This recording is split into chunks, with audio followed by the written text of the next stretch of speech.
Let's go. Alright guys, so today I'm going to teach you how to do the glass pass. The glass pass involves holding down R1 and then flicking the right stick forward to dump the puck. If you've seen my dump pass video, it's the same thing, only you're going to bank it off of the glass instead of flicking it forward.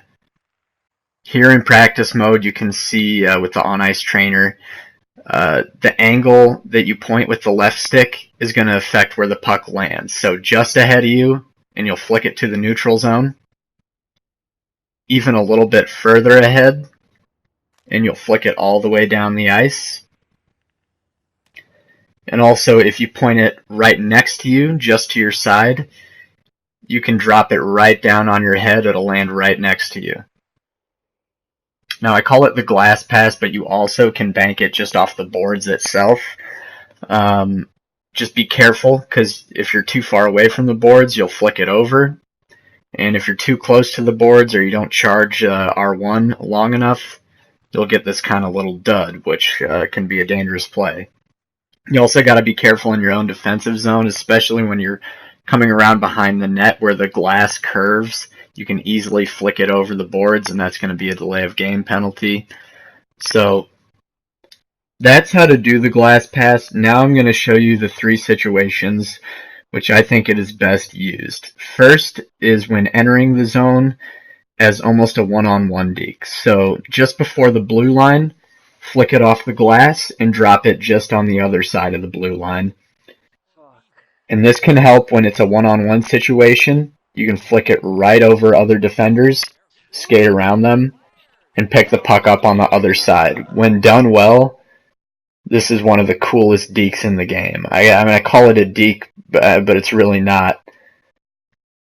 But here in these clips, you can see why I would describe it that way. There, I just split the D with it. And that's great for creating odd man opportunities and even breakaways. The second situation I like to use it in is almost as a dump in. So normally when I dump the puck in, I flick it to the opposite side of the ice or behind the net. One, because it's going to be harder for the defenders to get to, but also because when you flick it on the side that you're on, a lot of times it just ends up going over the glass. So you can counteract that with a glass pass. And like I said, it acts almost as a dump in that you can either skate in and get yourself, or you can flick it in and have your forwards skate in there for a check and dig it out. I don't use this a lot, but the reason I like it is because I find the glass pass creates those bouncy pucks a lot. And there's just situations where you might not have a winger skating in hard on the opposite end of the ice. Thirdly is when clearing your own zone. So if you don't have a clear lane to your winger up the ice, or you just want to create some havoc down ice, the glass pass is great. It's especially good because it acts like a dump in, but you don't usually have to worry about icing if you do it right. So here, drop it just on the opposite blue line, get that nice bounce, and I'm able to skate by 2 confused defensemen and pick it up. Like I said, the glass pass just kind of creates havoc. You can see all these broken plays where defenders are running into each other and they don't know whose assignment is whose. It just creates a lot of confusion. And I think some guys even see the shadow and they think it's the puck, and that causes even more confusion. But some things to be careful for. Obviously, that confusion is going to affect your teammates as well. So a lot of times I'll do a glass pass and my teammates aren't ready for it. They go offside. So that's like, I've never seen that before.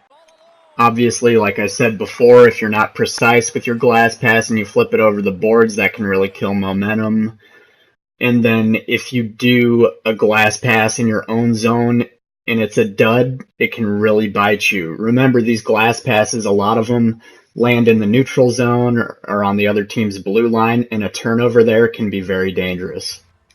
Admittedly, there aren't a whole lot of situations where the glass pass is like the #1 best option, so by all means, if you have another better option, then obviously take it. But I think sprinkling in a glass pass every now and then can create offensive chances and just keep the other team's defense guessing. So anyway, guys, that's the glass pass. There's a lot of cool, creative, fun things you can do with it. So I hope you enjoyed this video, and I'll see you in the next one.